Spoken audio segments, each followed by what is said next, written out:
So again, what do we need if we are solving?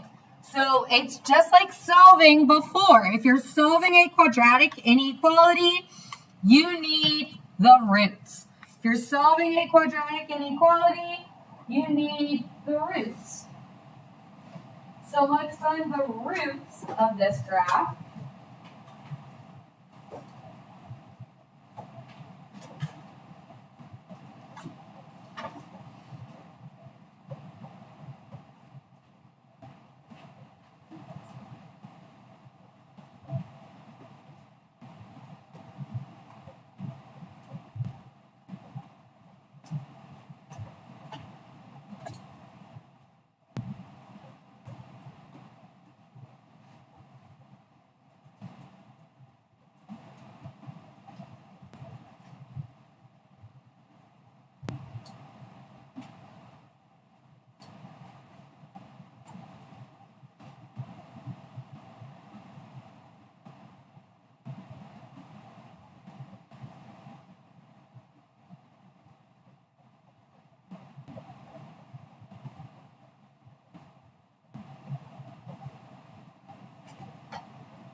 So you end up with two decimal roots, so you approximate where they go on the curve.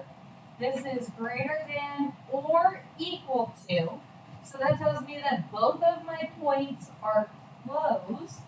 So I'm going to get pretty close to -3 and pretty close to +1. And again, this graph is open up, it is stretched. I know from the quadratic formula that -1 is going to be my axis of symmetry line. Because remember, the quadratic formula is -b plus or minus square root b squared minus 4ac all over 2a. And opposite b over 2a is our line of symmetry. So this -1 plus or minus 1/2 root 14, this represents the middle of my graph. So again, my graph is going to be symmetric about that line.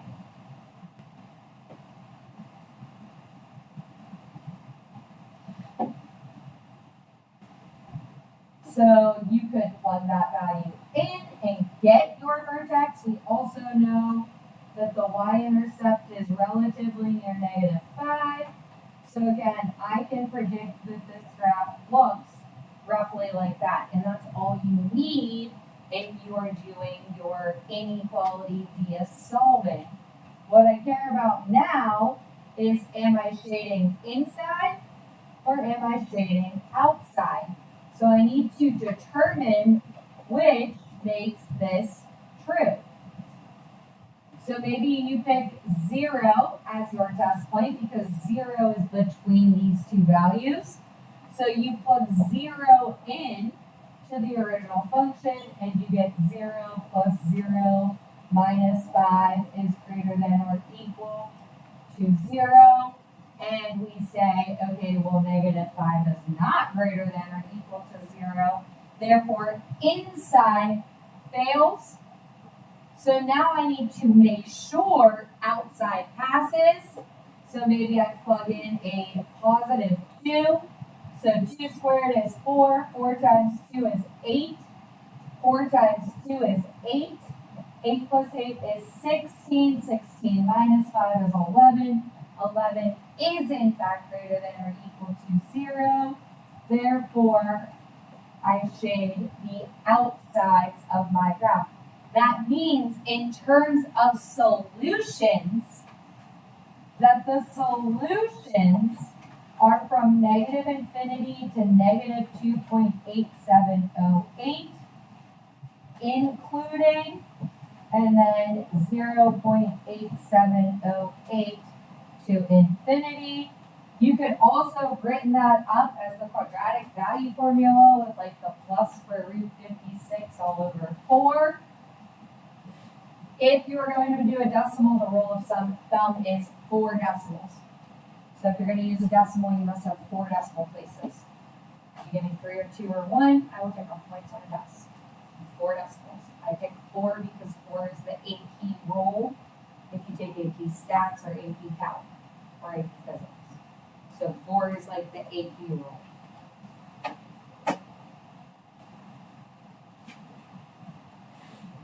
Better? So what we're going to do today is the same exact components, but I'm taking away the graphing on the number. So today is just looking at it algebraically. So this was looking at it graphically, understanding grading of the number line. Then this number line represents y equals to 0. Supposed to help you understand conceptually why it is where it is. So that today, when we focus solely on the algebra side of it, it makes sense as to why each of those are the solutions they are.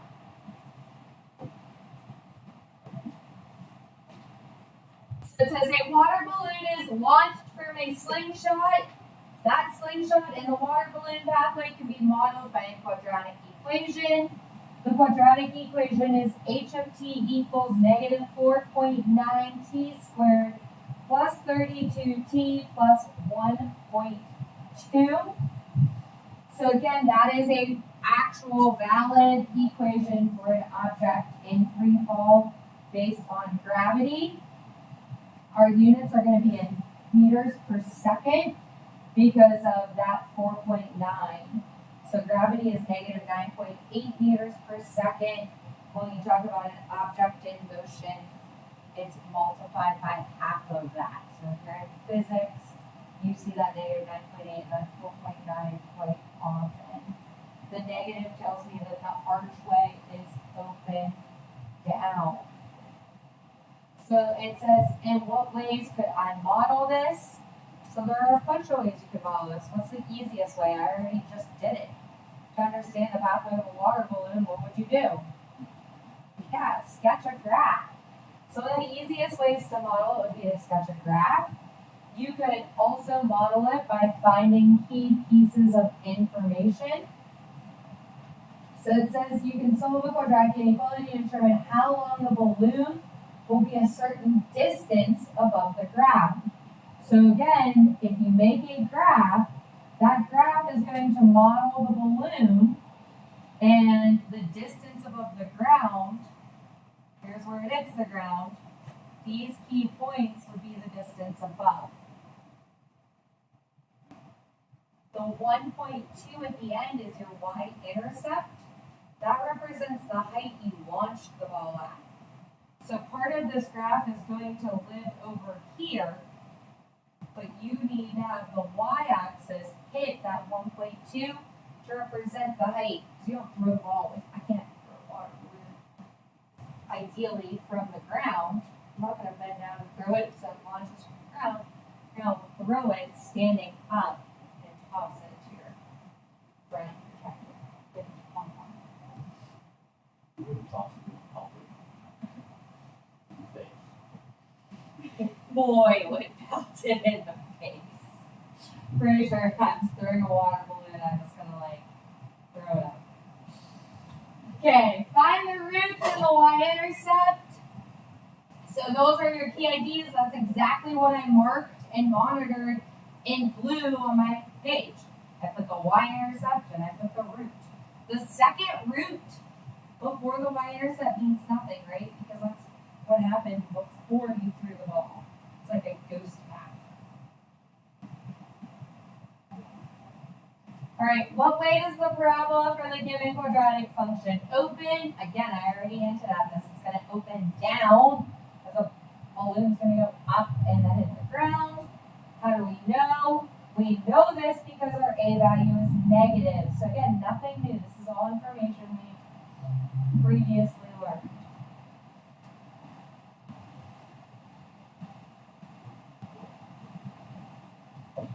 So why is that also important?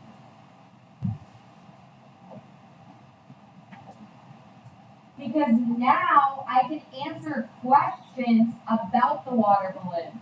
It says, at what time will the water balloon be within 3 meters of the ground after it has been launched? So where will it be within 3 meters of the ground after it has been launched? So again, if you think about the pathway of the balloon,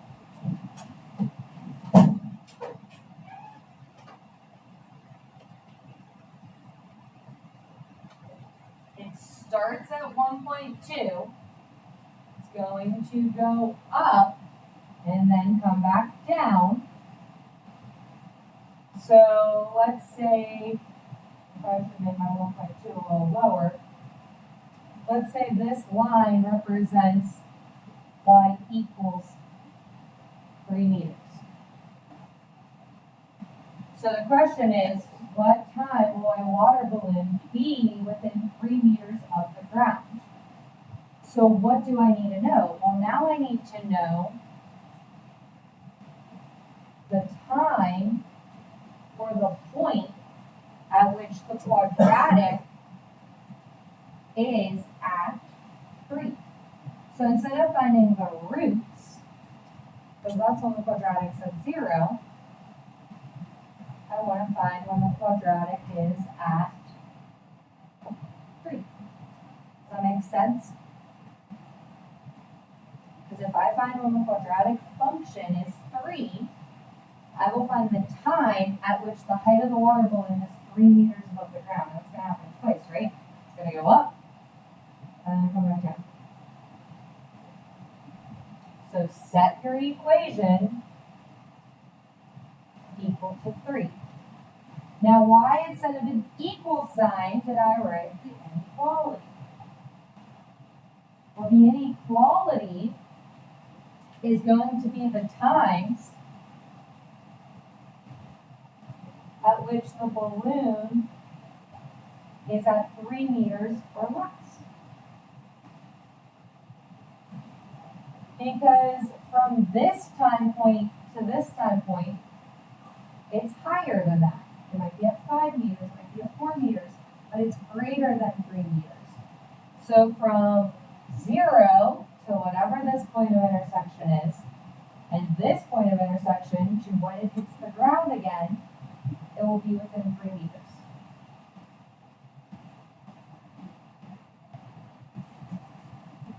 So those two times are 6.4 and 0.06. And again, I found them by plugging all of this in to the quadratic formula. So you would just set that back equal to 0. Go to your calculators, because these are decimals. I mean, there's no way, I kind of know what 4.9 squared is, so I can think of it as 49 squared. But like, I don't expect you to know what some of those numbers are. So you would take 32 and square it, subtract from it 4 times 4.9 times 1.8, get that inside your square root and get it down to these two numbers. Via the drawing, hopefully you can understand that that represents 0 to 0.06, and then 6.47 to this. Technically, once it hits the ground, it's probably going to pop. So we don't know. There could be a finality to this time. That would be the time when it hits the ground. We just haven't discovered that time yet. I don't know what time it hits the ground yet. The time it hits the ground is when it's at 0. So you could cap that time as well. But we're assuming that when it hits the ground, it pops. So it's within 3 meters forever. Oh, 6.47, because hopped on the ground is still within 3 meters. Does that make sense? Okay, you can graph the original function and then graph that equation. So you could technically put all this in your calculator and get a much nicer, neater picture than what I drew on my board. And that would show you everything that I drew out for you to interpret over there. Okay, so you would compare in your calculator in Y1, the original, in Y2, the equation where you're looking at the 3. And you could see where that would hit the graph of the roots, etc.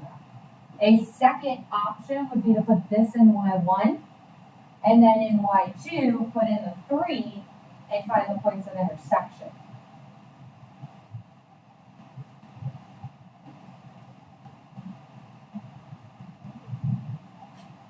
What did we change from this graph to this graph? What you did was subtract 3 from it, right? So subtracting 3, what does that do to your graph?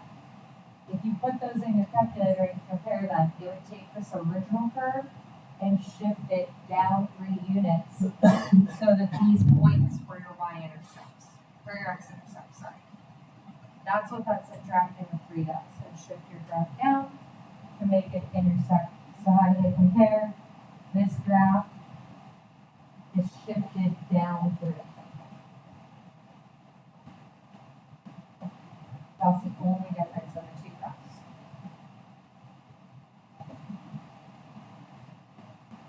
What do the zeros of the new equation tell you?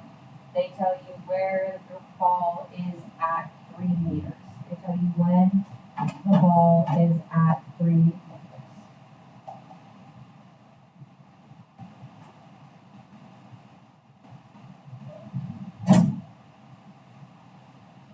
The end of chapter 5 is a lot of word problems interpreting quadratics. After today, we're going to do a little bit more with graphing the inequalities. And then the end of this week is quadratic regression. It's going to be taking graphs and word problems and getting quadratic equations that meet the data. So it's important to understand kind of how these problems make sense in the real world. Hence this problem here. Okay, very similarly, the height of a model rocket in feet per second is given by the following equation. After the model rocket is launched, it's expressed by negative 16t squared. So that negative 16 is half of gravity in feet. So gravity in feet is negative 32. So this problem's units are feet, where the last ones were meters. So it says, during what interval is the rocket at least 100 feet above the ground? So this problem is the opposite of the past problem. The past problem, we wanted to know when it was close to the ground. Now we want to know when it's away. So again, thinking of the path of the rocket, it's going to go up and then come back down. This one has a teeny tiny y-intercept. Again, think about watching a little kid rocket off the ground. Foot off the ground. Okay, so it goes up. You want to know when the rocket is at 100 feet and above. So I want to know that answer. So again, same idea. I need negative 16t squared plus 82t plus 0.25 to be greater than or equal to 100. Because I need the rocket to be at least 100 feet above the ground.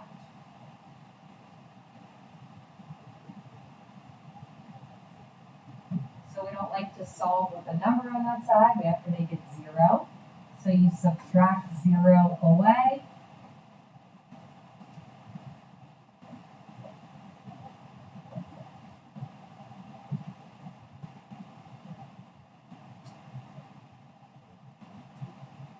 So negative 99.75.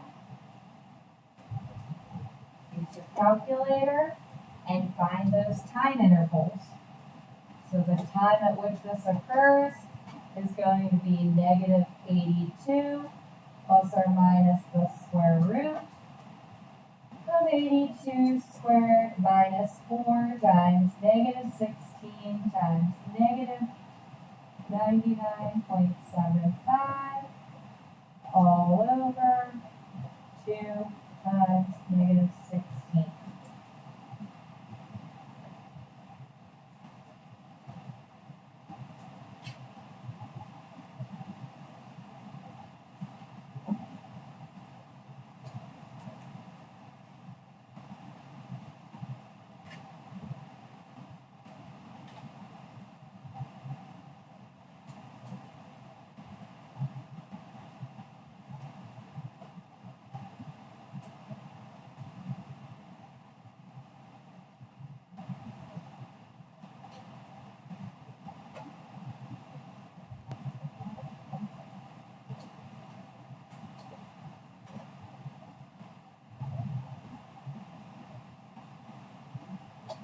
So you could make that 1.9862, or if you round, it would be 1.9863.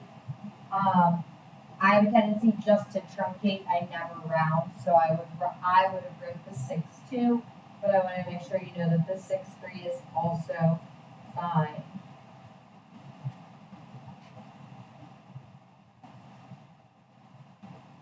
And then your other value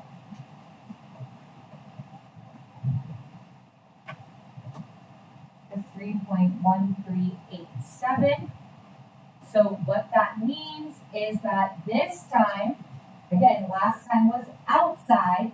This time we're looking for the space between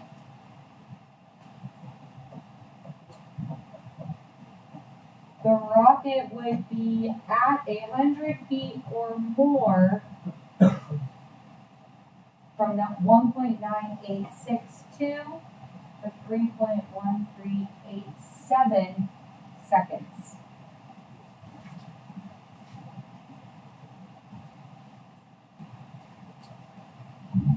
I would include those points because at those points it is 100 feet. It says at least, so it would be 100 feet or more.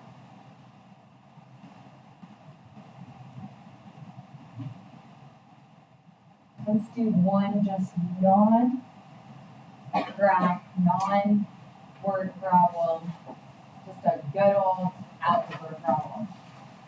So again, x squared minus 3x is less than or 18. Most of your homework is going to look like this. It's identical to the last 6 problems from last night, except for I don't need to graph. The only thing you have to do is get it in standard form.